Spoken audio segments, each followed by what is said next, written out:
Do hard things. Why discomfort builds an unbreakable mind. Stoicism. Your comfort is quietly making you weak. Every convenience you enjoy, every discomfort you avoid, every hard thing you postpone is shaping a mind that shatters the moment life stops cooperating. And life always stops cooperating. The question is not whether hardship will find you. The question is whether it will find you ready. The ancient Stoics understood something we have forgotten. They knew that a person who has never practiced discomfort becomes a hostage to comfort. Take away their conveniences, and you take away their peace. So the Stoics did something that sounds insane to modern ears. They practiced hardship on purpose. Not because they hated pleasure, but because they refused to be owned by it. Consider Seneca. He was one of the wealthiest men in Rome. And yet, in his letters to his friend Lucilius, he recommended a strange exercise. Set aside a certain number of days, he wrote, during which you eat the cheapest, plainest food, wear rough clothing, and live as if you had lost everything. Then, while you do it, ask yourself one question. Is this the condition I feared? Seneca understood that most of our anxiety about the future is anxiety about losing what we have.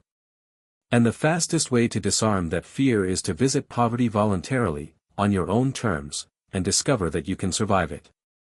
Once you know the worst is bearable, the fear loses its grip. Musonius Rufus, the teacher who trained Epictetus, went further. He taught that philosophy is not just theory but training, and that we must train the body along with the soul. Why? Because the soul acts through the body. A person who cannot endure cold, hunger, heat, or hard beds will abandon their principles the moment those principles become physically uncomfortable. Musonius said we train both body and soul when we accustom ourselves to harsh conditions, to doing without, to enduring what most people flee. And Marcus Aurelius, the most powerful man on earth, lived this. He could have ruled from a palace of silk and marble. Instead, he spent years on the frozen northern frontier, sleeping in military camps along the Danube, enduring the cold, the mud, and the grinding routine of war, all while writing reminders to himself to bear discomfort without complaint. The Emperor of Rome practiced hardship daily. What is your excuse? So how do you bring this into your life, here and now? Let me walk you through 7 modern practices of voluntary discomfort. Each one is small. Each one is free. And each one trains the same muscle the Stoics trained 2,000 years ago. Start with cold exposure. At the end of your shower tomorrow, turn the water to cold for 30 seconds. That is it. Your body will scream at you to stop. Stand there anyway. This is not about health trends or dopamine hacks. The Stoic logic is simpler. Cold is a controlled dose of adversity, and every time you stay in it, you prove to your nervous system that discomfort is not danger. You practice watching the panic rise and choosing not to obey it. That skill transfers. The person who can stand calmly in cold water is rehearsing how to stand calmly in a hard conversation, a bad diagnosis, a market crash. 30 seconds a day. Build to 2 minutes. Notice how the dread before it is always worse than the thing itself. Next, fast from luxury. Once a week, eat like Seneca suggested. Plain rice, beans, oatmeal, water. The cheapest honest food you can find. No sauces, no treats, no delivery apps. While you eat it, ask his question out loud if you have to. Is this the condition I feared? You will discover something surprising. The meal is fine. You are fine. The catastrophe you imagined, losing your lifestyle, losing your comforts, turns out to be a bowl of lentils, and a bowl of lentils is bearable. Do this regularly and something shifts. Money worries lose their teeth, because you have already met the worst case and shaken its hand. Start with 1 meal a week. Then try a full day. You are not punishing yourself. You are buying back your freedom from fear. Third, walk instead of driving. Pick one trip this week that you would normally drive, the store, a friend's place, an errand within a few kilometers, and walk it instead. Yes, it takes longer. That is the point. Modern life has convinced you that friction is failure and that every saved minute matters. But the Stoics valued self-sufficiency, the quiet confidence that your own two legs, your own body, are enough.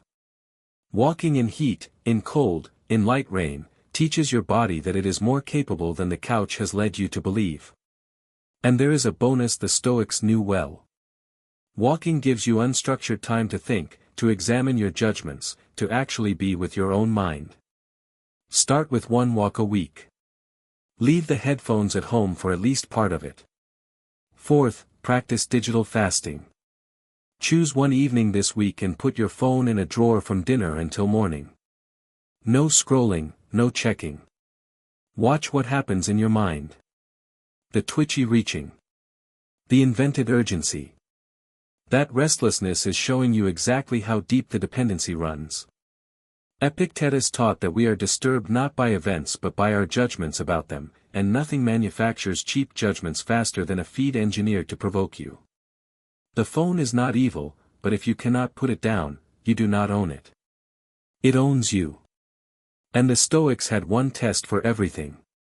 Is this within my control, or has it taken control of me? One evening a week. Then a full Sunday. Reclaim your attention the way you would reclaim stolen property. Fifth, do the hardest task first. Every morning, before the emails, before the easy wins, before the coffee ritual stretches into an hour, do the one task you are dreading most. The Stoics were obsessed with the difference between what feels bad and what is bad. Procrastination feels like relief, but it is actually a slow poison, because every hour you avoid the hard thing, you rehearse being the kind of person who avoids hard things.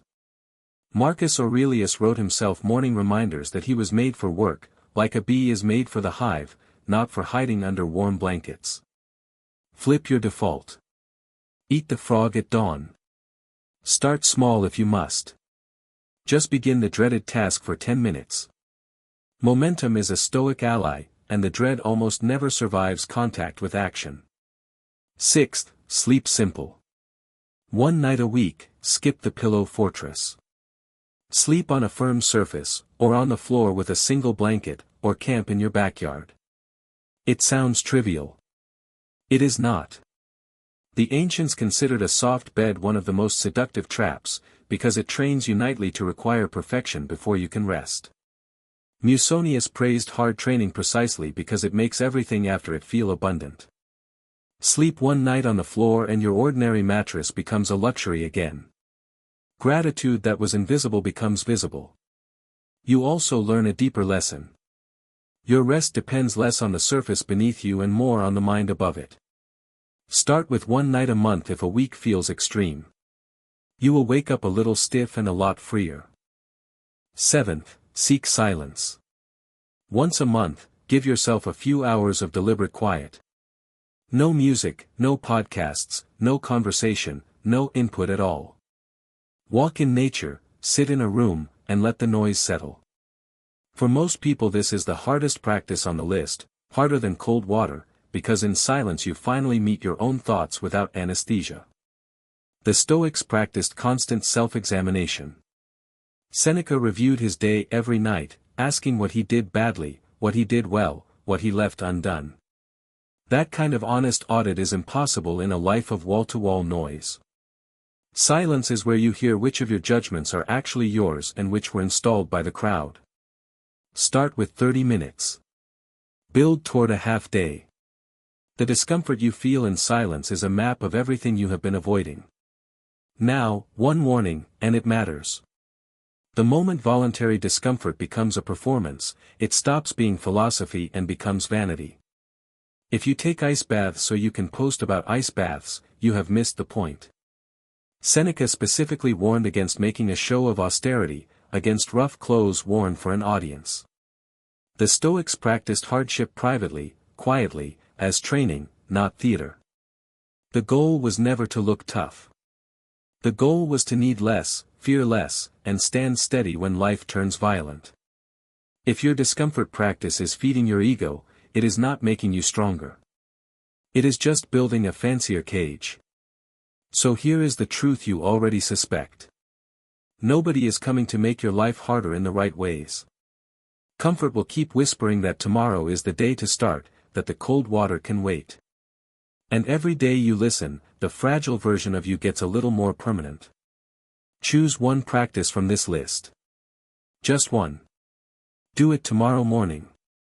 Because the person who chooses discomfort on purpose becomes the person who is not afraid of it.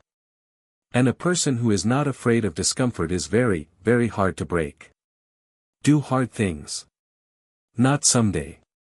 Now.